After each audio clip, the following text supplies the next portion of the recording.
vamos para o nosso quarto tributo, o empréstimo compulsório. Para a gente conseguir estudar o empréstimo compulsório, nós temos que analisar a Constituição Federal e o CTN junto. Gente, mais uma vez eu falo para vocês, o CTN ele é de 1966. A Constituição Federal ela é de 88. Então, nem tudo que está lá no CTN foi recepcionado pela Constituição. Se não foi recepcionado, está com a eficácia suspensa. Então, pelo amor de Deus, eu vivo falando isso, eu falo. Você não pode pegar o CTN e sair lendo. Eu vou pegar o CTN e vou ler. Não. Diferente, por exemplo, da Constituição Federal, que você pode sair lendo a Constituição Federal. O CTN não. Sem estudar antes toda a matéria de direito tributário, não leia o CTN seco. Por quê? Porque você vai aprender coisas que não é para aprender. Situações, incisos, artigos que estão suspensos, que não foram recepcionados. E aqui é um exemplo clássico. Então vamos analisar os dois artigos em conjunto e fazer um checklist com relação a isso? Vamos lá, bora para a Constituição Federal. Quem é que manda? É a Constituição, não é? É ela que manda. Então tá lá, a União... Então, a União que tem competência para o empréstimo compulsório. Só a União. Mediante lei complementar. Então, a lei complementar, ela é obrigatória. Não pode por lei ordinária e não pode por medida provisória. Nenhum nem outro. Não pode nem por lei ordinária, nem por medida provisória. Já o CTN fala o quê? Somente a União. União. Bateu? Bateu. Ok. Nos seguintes casos excepcionais, pode instituir o empréstimo compulsório. O CTN não fala em lei complementar. Mas e aí? Quem é que manda? A Constituição Federal. E aí, então precisa de lei complementar? Precisa. Professora, mas por que o CTN não fala de lei complementar? Porque, gente, assim, ó, o Instituto da Lei Complementar só veio em 67, com a Constituição de 67. Então, quando foi criado o CTN, não existia a figura da lei complementar. Tudo bem? Tanto é que o CTN, ele é formalmente uma lei ordinária, mas ele tem status, alma de lei complementar. Então, para modificar o CTN, precisa de uma lei complementar, porque CTN são normas gerais, tá bom? Então, muito cuidado com isso. Então, União, por meio de uma lei complementar. Nós temos 3 motivos que autorizam a instituição do empréstimo compulsório, tá? 3 motivos. Esses motivos não são fatos geradores, são motivos. Vamos olhar? Então, bora lá. Para atender despesas extraordinárias decorrente de calamidade pública, beleza? Somente a União para calamidade pública. Beleza, tá certo, né? Calamidade pública. Então, beleza. Pode instituir um dos motivos que autoriza que a União, por meio de uma lei complementar, institua o empréstimo compulsório, calamidade pública. Guerra externa ou sua iminência. Guerra externa ou sua iminência. Bateu? Beleza, bateu. Gente, vamos lá. Guerra externa ou sua iminência.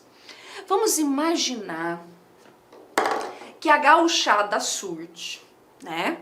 Aí eles vão todos se pilchar, né? Tudo bonitinho com as vestes e resolvam fazer uma nova revolução farroupilha.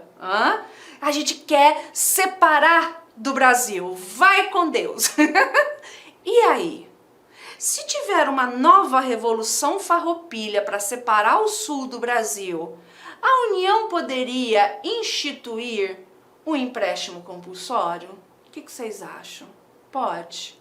Não pode, né? Por quê? Porque é guerra interna e só pode com relação à guerra externa ou sua iminência. Tá aí tendo a guerra entre a Rússia e a Ucrânia. O que a gente tem a ver com isso? Porra nenhuma. Credo, professor, a gente não tem nada a ver com isso. A gente não tá na iminência de entrar nessa guerra. A gente tem que ficar bem caladinho e quietinho, porque senão a gente vai se ferrar. Ou seja, pode a União, por meio de lei complementar, porque tá tendo uma guerra entre a Rússia e a Ucrânia, querer instituir o empréstimo compulsório? Não. A gente não está em iminência de guerra. Tudo bem? Tá? Inciso segundo, no caso de investimento público de caráter urgente de relevante interesse nacional, observado o disposto, né, no artigo 150, inciso 3º, B e C. Ah, não, agora você surtou de vez, agora você acha que você pode escrever na Constituição Federal que você é constituinte derivado? Eu posso, porque eu sei dessa bagaça, eu tenho autoridade para isso. Vamos lá, vamos entender. Ó, lembram da aula do princípio da anterioridade? O que eu falei para vocês lá? Que o empréstimo compulsório para calamidade pública ou guerra externa e sua eminência, exceção à anterioridade anual e nonagesimal. Ou seja, se essa lei complementar vier falando, entra-se em vigor na data da sua publicação, eficácia imediata. Então, nessa situação aqui de guerra externa e calamidade pública, eu não respeito o próximo exercício financeiro e eu não respeito os 90 dias. Tá certo? Eu não respeito. Agora, no caso de investimento público de caráter urgente de relevante interesse nacional, tem que ser respeitado o princípio da anterioridade, anual e nonagesimal. Professora, mas não tá nonagesimal aqui. Pois é, porque vocês lembram que a nonagesimal veio por meio de emenda constitucional? Então a gente precisa fazer uma interpretação conforme. Então por isso que a doutrina é pacífica em falar que tem que respeitar o próximo exercício financeiro e tem que respeitar os 90 dias. Professora, por que calamidade pública e guerra externa é exceção à anterioridade anual e nonagesimal? E no caso de investimento público de interesse público de caráter urgente de relevante interesse nacional não é? Porque a nossa Constituição é linda, gente. A nossa Constituição é sábia. Vocês não estão entendendo, eu quero morrer quando o povo fica... tem que acabar com a Constituição. Né? Eu não sei as outras matérias, mas direito tributário ela é linda. Ó, o que é urgente? O que é relevante para você? Você concorda comigo que o que é urgente e relevante para você não é urgente ou relevante para mim? Isso é subjetivo, isso é discricionário e isso é perigoso quando é algo subjetivo. Por isso que tem que respeitar o princípio da anterioridade, por causa dessa subjetividade. Não sei se vocês conseguiram compreender. Por exemplo, né? Vocês já entenderam que eu não gosto de futebol. Mas em 2014, nós tivemos a Copa do Mundo aqui no Brasil. Eu fui, só pra falar que eu fui num jogo lá, só pra falar que eu fui, entendeu? Eu fui na Copa. O que acontece, gente? As obras da Copa estavam prontas no meio do ano de 2014? Não tava. Mas vem cá, a Copa do Mundo não é a coisa mais importante pro brasileiro? não precisava de dinheiro para terminar a Copa. Então, na época, acho que era Dilminha, né? Será que Dilminha poderia, né, a União, uma lei complementar, instituir um empréstimo compulsório para trazer recursos para a Copa, investimento público de caráter urgente, de relevante interesse nacional? Será que poderia? Em tese poderia, mas não ia adiantar de nada, porque só ia ter eficácia 1º de janeiro de 2015, ou seja, já teria passado a Copa. Tudo bem? Então por isso que não adiantava em nada, tá certo?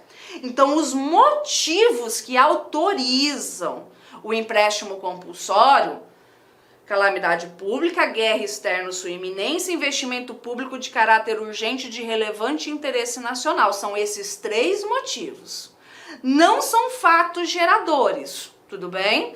Por quê? Porque essa lei complementar é que ela vai trazer o fato gerador. Por exemplo, nós tivemos na década de 80, por exemplo, empréstimo compulsório sobre o combustível. Você ia lá, abastecia o seu carro, tinha um empréstimo compulsório. Então, o fato gerador era comprar gasolina. Nós tivemos empréstimo compulsório também lá na década de 80 da energia elétrica. Então eu consumia energia, eu pagava um empréstimo compulsório. Então tá vendo? O fato gerador era o consumo da energia. Então nós temos, não é estar em guerra, alíquota de tanto, estar em calamidade. Vocês estão entendendo? Então são motivos e não fatos geradores. Isso cai muito em prova, por isso que eu tô batendo nessa tecla. Tá bom? Então são motivos, não são fatos geradores. Agora vamos voltar para o CTN. Então beleza, né? Guerra externa, sua iminência, ok. Calamidade pública, ok. Inciso 3º. Conjuntura que exija a absorção temporária do poder aquisitivo. Acabou. Investimento público de caráter urgente de relevante interesse nacional tá no artigo 15? Não. Tá valendo? Tá, porque quem manda é a Constituição Federal. Conjuntura que exige a absorção do poder aquisitivo da população. Tá na Constituição Federal? Não. Pode instituir esse empréstimo compulsório? Não. Por quê? Porque esse motivo não foi recepcionado pela Constituição Federal. Está com a eficácia suspensa.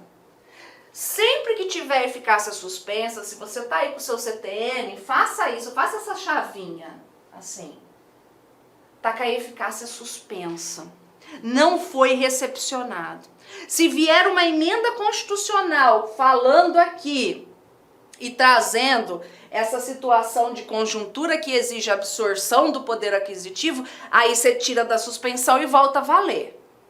Mas enquanto isso está com a eficácia suspensa. Professora, como assim?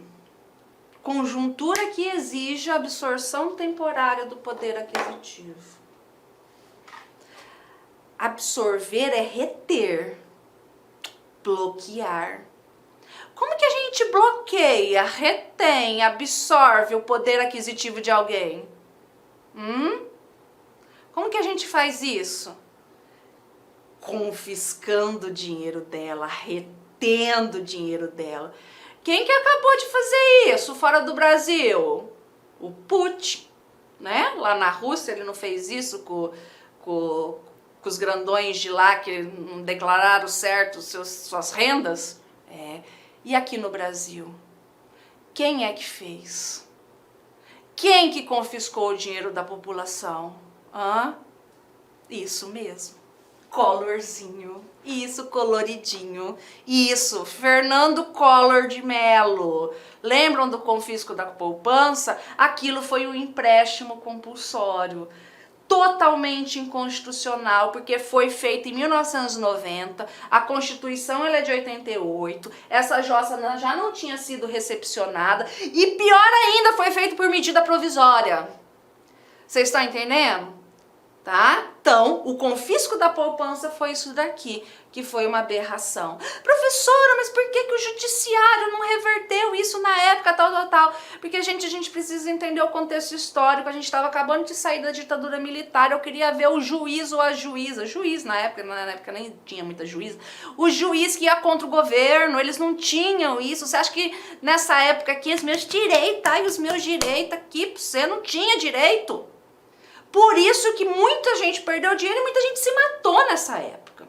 O quanto isso é complicado, tá bom? Então não pode confiscar o dinheiro do povo, não pode absorver, não pode reter por empréstimo compulsório, tá? O próprio nome já diz, é empréstimo obrigatório. Se é empréstimo, tem que devolver. Então, a lei que vai falar como que vai ser devolvido esse empréstimo compulsório. Que na sua grande maioria não foi, porque era extremamente burocrático, não era muito dinheiro, o povo não ia atrás lá na década de 80 para resgatar. Também o empréstimo compulsório, ele tem destinação vinculada. Então, se foi instituído para guerra, tem que ir para a guerra. Se foi para calamidade pública, tem que ir para aquela calamidade pública. E assim por diante. Destinação vinculada. Tá bom? Vamos já adentrar nos tributos de guerra, então? Vamos adentrar nos tributos de guerra? Nossa, o meu sonho é ir para a guerra, é ser o Rambo. Ai, nossa, não vejo a hora de entrar em guerra com a Venezuela. Não vejo a hora, a gente tem que ir lá ajudar a Ucrânia dos comunistas da Rússia. Isso aqui é mais papo pra boteco, né? Mas esses dias eu tava reunido com os amigos e eles, porque a gente tem que ir lá ajudar, Eu falei assim, você sabe que se fizer isso, vai talvez poder instituir os tributos de guerra, né? Oi? Eu não tô preocupada com quem vai pra guerra. Eu não vou, meu marido não vai, meu pai e minha mãe não vai, o resto que se dane. Entendeu? Eu tô preocupada com isso aqui. Eu sou individualista. Eu olho pro meu umbigo, o resto que se lasque. Então, o que acontece? Se houver uma guerra, né, ou uma iminência de guerra real, a União, por meio de lei complementar, pode instituir o empréstimo compulsório de guerra, que a gente já falou. Só que, além do empréstimo compulsório, nós temos os impostos extraordinários de guerra. A União poderá instituir, na iminência ou no caso de guerra externa, impostos extraordinários, compreendendo ou não em sua competência tributária, os quais serão suprimidos gradativamente e cessadas as causas da sua criação. Então, o que acontece? Primeira coisa, empréstimo compulsório, lei complementar, não é?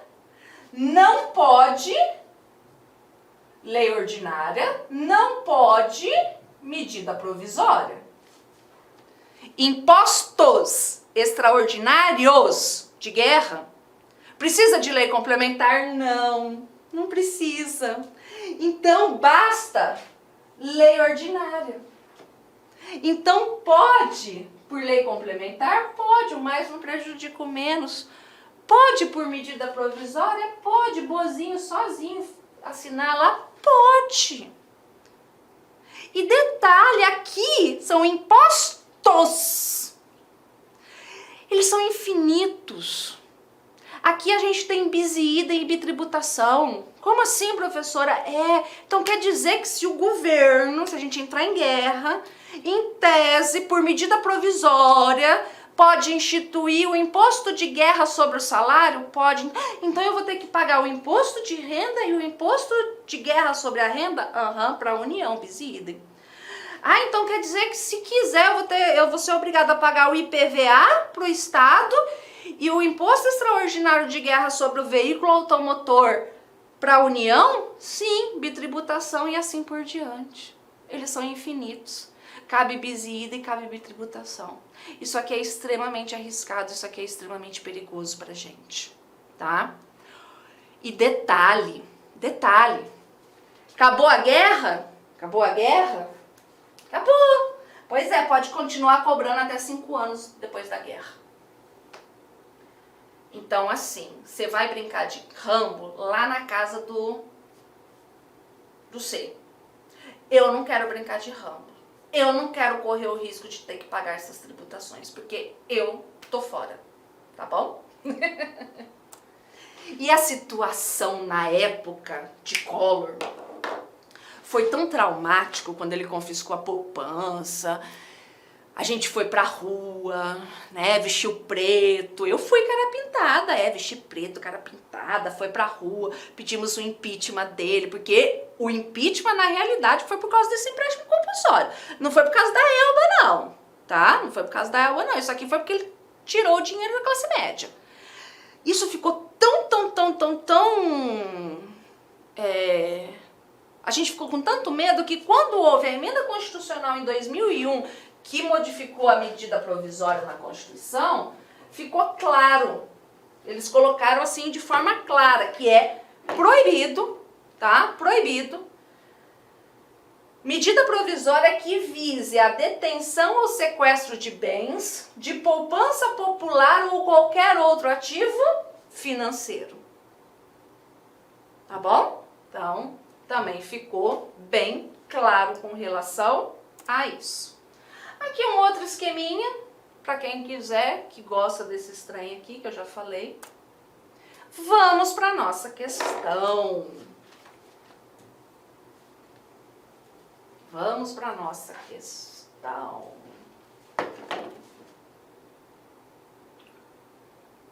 (2021) IDIB. Vamos lá.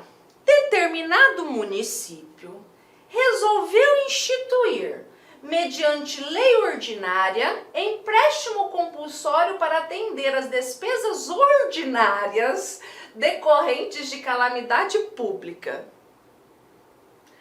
Município tem competência? Não, né? Somente a União. Lei ordinária?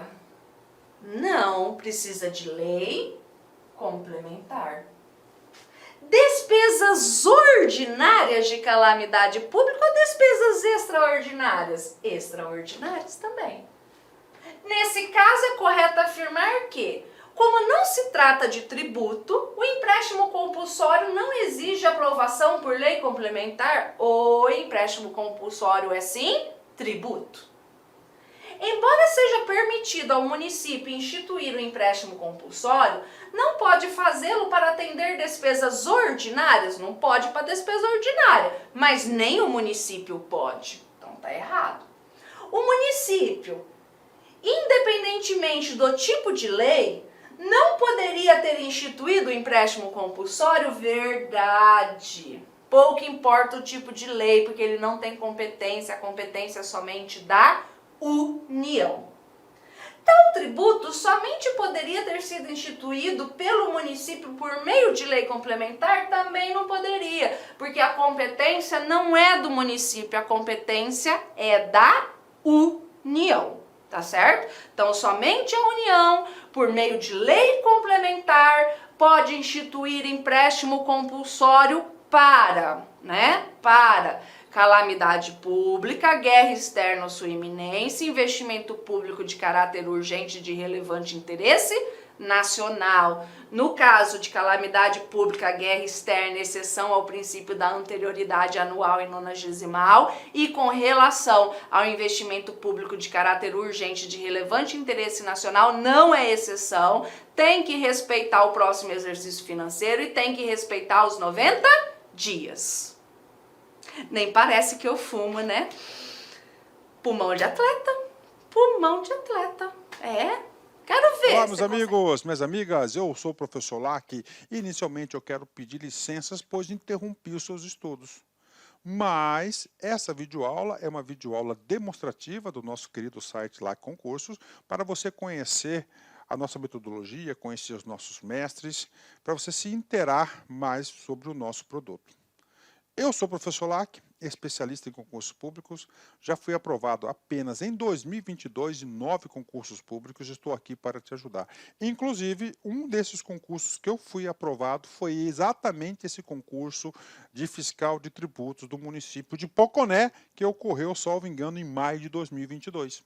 Eu fui aprovado em segundo lugar, não tomei posse, não preencheu quantidade de vagas, aí teve bastante inscrito no concurso, e agora realizar outro concurso. Mas, galera, é o seguinte, você quer passar no concurso, mas passar de verdade, sem auto-engano, venha, faça o nosso curso, se matricule, cumpra as nossas orientações pedagógicas, que eu tenho certeza absoluta que você vai ser aprovado. Aliás, eu não posso falar isso, mas eu tenho certeza que você vai fazer uma excelente prova, vai ser um divisor de águas, tudo bem? Então vem comigo, vem estudar comigo, professor Lac. Forte abraço, fique com Deus. Tchau, tchau.